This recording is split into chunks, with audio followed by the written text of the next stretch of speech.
droite. Il faut que tu aies des bonnes notes à l'école, que tu sois un bon petit travaillant. Mais nos vaines tentatives devant Dieu, ça ne vaut pas grand-chose. Plusieurs vont essayer de prendre la voie de la religion et d'essayer de suivre la loi de Dieu parfaitement. Puis ça, pour être sauvé, ça ne marche pas. Il y en a qui vont prendre toutes sortes de religions, de religiosité, que ce soit le bouddhisme ou l'islam, ou bien les mormons, les témoins de Jéhovah. Puis tout ça, ça ne donne rien. Ce qui marche vraiment, c'est de se raccrocher à Jésus-Christ, de lui faire confiance en ce que lui a fait pour vous sauver. C'est-à-dire que quand bien même vous essayeriez de vous racheter, c'est seul Jésus-Christ qui est capable de vous racheter un pardon et une réconciliation auprès de Dieu. Donc, nous ne pouvons pas connaître un bonheur durable sans Dieu. Nous cherchons tous à combler ce vide du mieux qu'on peut par des religions, il y en a qui vont croire à la réincarnation, d'autres à la moralité, à la sincérité, au yoga, avec la télévision, l'Internet. Ils vont essayer de tout remplir ce vide intérieur, mais le seul moyen de combler ce vide qui nous rend tous déprimés, c'est Jésus-Christ qui peut rentrer dans le cœur et rebâtir le pont entre le cœur et la raison. Nous redonner un équilibre entre la pensée humaine et la pensée spirituelle de Dieu. Il est écrit aussi, certains tentent de se construire des ponts pour se réconcilier avec Dieu, puisque nous sommes tous imparfaits et pécheurs, notre justice n'est pas à la hauteur de la loi de Dieu et tous nos efforts de réconciliation donc avec Dieu sont insuffisants. Même si la loi est bonne, la Bible dit que nul ne sera justifié devant Dieu par les œuvres de la loi, car par la loi est la connaissance du péché, et la loi, les 10 commandements, c'est un peu comme je disais tantôt, un miroir dans lequel vous pouvez vous regarder. Le miroir va vous dire, bon, ben tu es sale dans ton visage, mais c'est pas le miroir qui va te laver, c'est Jésus-Christ, le sang de Christ, et la loi est donc là comme un tuteur pour nous amener au pied de la croix, en repentance, reconnaissant nos fautes et reconnaissant notre besoin d'être sauvés par l'Éternel. Donc, et la Bible dit aussi que tous ont péché et sont privés de la gloire de Dieu en Romains 3,23. Et s'il n'en tenait qu'à nos efforts, nous ne serions jamais réconciliés, mais heureusement, Dieu est intervenu par la croix de Jésus-Christ et Dieu s'est fait homme et en son Fils Jésus-Christ. Et par amour, il a porté sur la croix la peine, la pénalité du salaire de nos péchés qui nous séparait de lui. Donc, la Bible aussi nous dit, car Dieu était en Christ, réconciliant le monde avec lui, en n'imputant point aux hommes leurs offenses, comme il est écrit en 2 Corinthiens 5, 19. En 1 Pierre 3, 18, en effet, le Christ lui-même est mort une fois pour toutes pour les péchés des hommes, lui qui était bon, il est mort pour les méchants, afin de vous amener à Dieu. Et quelqu'un n'aurait qu'à lire le chapitre dans l'Ancien Testament, Ésaïe chapitre 53, pour comprendre tout ce que Jésus a souffert pour nous racheter. Il a pris nos péchés pour nous, il a offert son âme à la mort, il a goûté à la mort pour que nous puissions vivre avec lui éternellement. Puisque nous étions incapables, Dieu lui-même a jeté un pont, si vous voulez, sur l'abîme qui nous séparait de lui. La Bible dit, il y a un seul intermédiaire entre Dieu et les hommes, et c'est l'homme Jésus-Christ, comme le dit 1 Timothée 2,5. C'est pourquoi Jésus a dit, je suis le chemin, la vérité et la vie, et nul ne vient au Père que par moi, en Jean 14, 6. Dieu, donc, a fourni le seul pont qui existe, et la question c'est, qu'est-ce que vous allez en faire? Votre réponse, bien sûr, c'est de recevoir Jésus-Christ. Donc, pour être réconcilié avec Dieu, Dieu vous demande de mettre votre confiance en Jésus-Christ du début à la fin et de le recevoir dans votre vie, dans votre cœur, comme Dieu et aussi maître, parce que le nom de Seigneur implique une seigneurie, implique une autorité, c'est-à-dire que vous êtes appelés à ne plus avoir l'autorité suprême sur vos vies, parce que Dieu vous a créé et que de plein droit, en toute justice, si vous voulez être racheté, bien, il suffit d'accepter le sang, mais la justice demande que vous, si Dieu a donné sa vie pour vous, eh bien, c'est une logique toute simple de comprendre que vous lui devez votre vie et que si vous lui donnez votre vie, eh bien, elle ne vous appartiendra plus.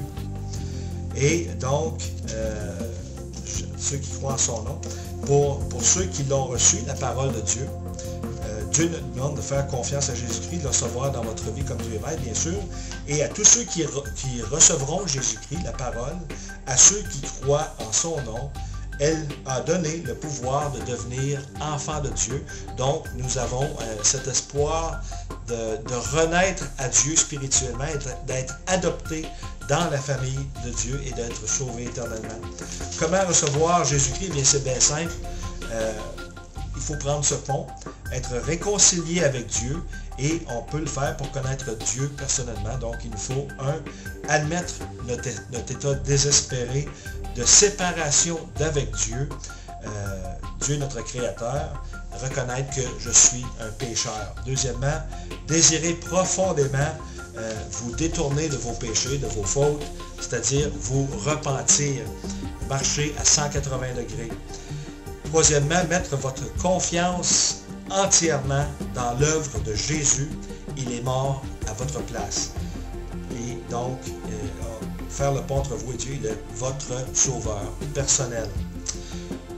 Quatrièmement, par une simple prière, il suffit d'inviter Jésus à régner en Seigneur sur votre vie et à vous habiter par le Saint-Esprit. Comment prier? C'est bien simple.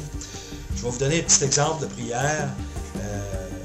Pour quiconque veut prendre la décision d'inviter Jésus dans son cœur, vous n'avez juste qu'à fermer les yeux, d'abaisser votre cœur en prière avec moi et dire « Seigneur Jésus, j'admets que je suis pécheur et que j'ai besoin de ton pardon. Je veux, Seigneur, avec ton aide, me détourner de mes péchés pour être réconcilié avec Dieu.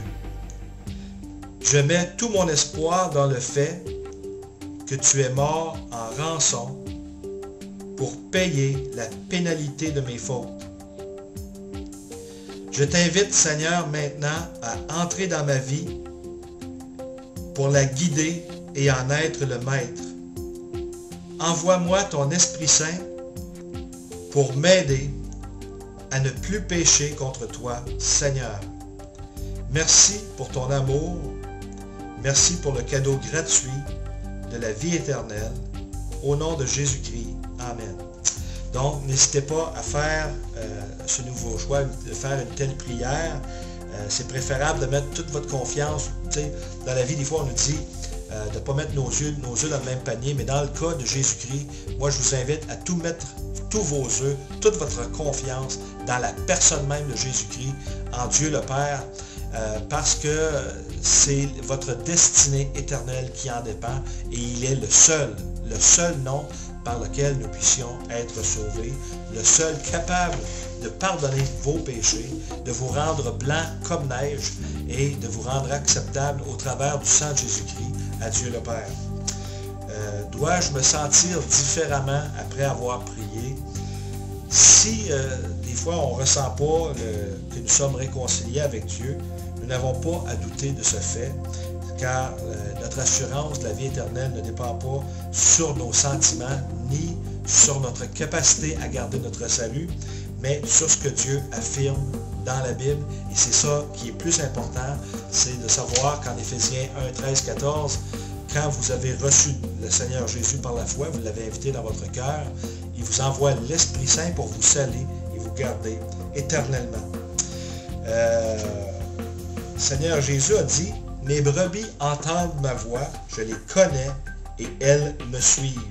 Je leur donne la vie éternelle et elles ne périront jamais et personne ne les ravira de ma main. » En Jean chapitre 10, versets 27 et 28. Il est écrit en Jean 3,36, « Celui qui croit au Fils à la vie éternelle.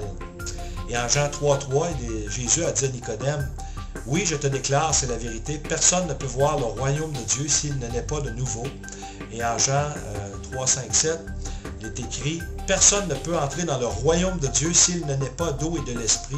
Ce qui naît de parents humains est humain, ce qui naît de l'esprit de Dieu est esprit. Ne sois pas étonné parce que je t'ai dit, il vous faut tous naître de nouveau. » Donc, vous avez demandé au Seigneur tout à l'heure de vous donner l'Esprit Saint, eh bien, il vous a entendu. Faites-lui simplement confiance pour les jours à venir. Et à tous ceux qui l'ont reçu, à ceux qui croient en son nom, il a donné le pouvoir de devenir enfants de Dieu en Jean 1, 12. Maintenant, je vais vous donner quelques petits conseils pour vous aider à approfondir votre relation personnelle avec le Seigneur. Traitez Dieu et laissez-le contrôler tous les domaines de votre vie. On va aller lire un petit passage en Romains 6, 13. « Et ne livrez pas vos membres au péché comme instruments d'iniquité, mais livrez-vous vous-même à Dieu comme d'entre les morts étant fait vivant, et vos membres à Dieu comme instruments de justice. » Laissez Dieu communiquer avec vous. Donc, lisez votre Bible, achetez-vous une Bible et lisez-la à tous les jours, c'est bien important. Un peu sur le principe qu'on ne veut pas mourir de faim. Bon, on mange à tous les jours, même 3, 4, certains, il y en a qui mangent jusqu'à 6 repas par jour. Mais moi, je vous conseille de voir la lecture de la Bible de la même manière. Si vous ne consommez pas votre dose quotidienne du pain du ciel, vous allez crever de faim. Vous avez besoin de vous nourrir. Donc, parlez de tout avec Dieu, priez. Et en Philippiens, chapitre 4, on a un beau passage qui nous dit ceci. « Ne vous inquiétez de rien, mais en toute chose, exposez vos requêtes à Dieu par des prières et des supplications avec des actions de grâce, et la paix de Dieu, laquelle surpasse toute intelligence, gardera vos cœurs et vos pensées dans le Christ Jésus. » Donc, maintenant que vous avez donné vos vies à Dieu, vous n'avez plus rien à craindre, mais il faut que vous passiez par la sanctification, c'est-à-dire que vous serez appelés à mettre en pratique tout ce que Dieu commande dans la Bible. Donc, commencez à la lire le plus tôt possible. C'est de la plus haute importance.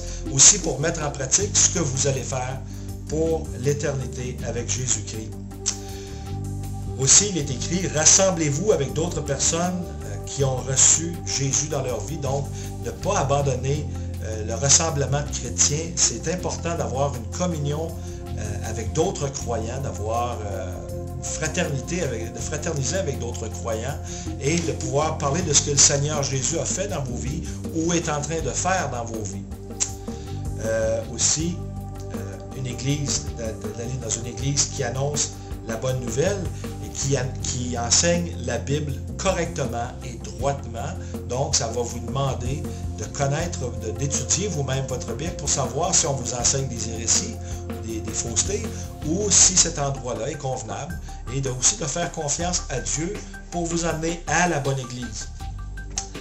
On vous demande aussi de partager votre foi avec d'autres, parce que ce que vous avez reçu là, c'est un cadeau qui vient de Dieu. C'est Dieu qui sauve, ce n'est pas vous, ce n'est pas vos bonnes œuvres, c'est seulement, comme Jean 6, 44 le dit, nul ne peut venir à Jésus-Christ à moins que le Père ne l'attire. Donc, vous ne pourriez vous vanter de quoi que ce soit. Et aussi parce qu'il est écrit en Éphésiens 2, 8, 9 que vous avez été sauvés par la grâce au moyen de la foi et ceci ne vient pas de vous. C'est le don de Dieu afin que personne ne puisse se vanter de quoi que ce soit. Donc, vous pouvez partager ce que Dieu a fait avec d'autres personnes parce que vous voulez maintenant que d'autres personnes soient sauvées et qu'ils évitent l'enfer, mais aussi qu'ils apprennent, parce que c'est pas la motivation, ce n'est pas seulement d'éviter l'enfer, c'est de glorifier Dieu qui avait déjà un plan pour vous et pour moi, et donc vous voulez partager l'amour de Dieu pour ces personnes-là qu'il a pour elles. Donc, vous allez, si vous faites toutes ces choses, bien, vous allez connaître l'amour, la profondeur de l'amour de Dieu qu'il a pour vous. Si vous lisez sa parole et aussi si vous gardez sa parole, Jésus a dit qu'on reconnaîtrait ses disciples, à savoir ceux qui gardent sa parole. Eh bien, c'est ce que je vous invite à faire, à lire, à demandez à l'Esprit Saint qu'il vous enseigne et qu'il vous aide à comprendre.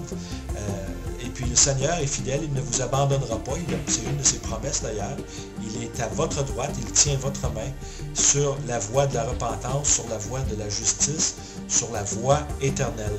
Alors, si vous avez fait la prière tantôt, vous êtes maintenant, techniquement parlant, un frère ou une sœur en Jésus-Christ.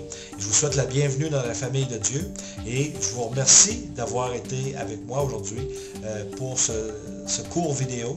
Et j'espère que vous allez aussi partager ce vidéo avec des membres de votre famille parce que tous ont besoin d'apprendre qu'il y a une délivrance, un salut, ce qu'on appelle être sauvé. Vous avez besoin d'être sauvé et les membres de vos familles aussi.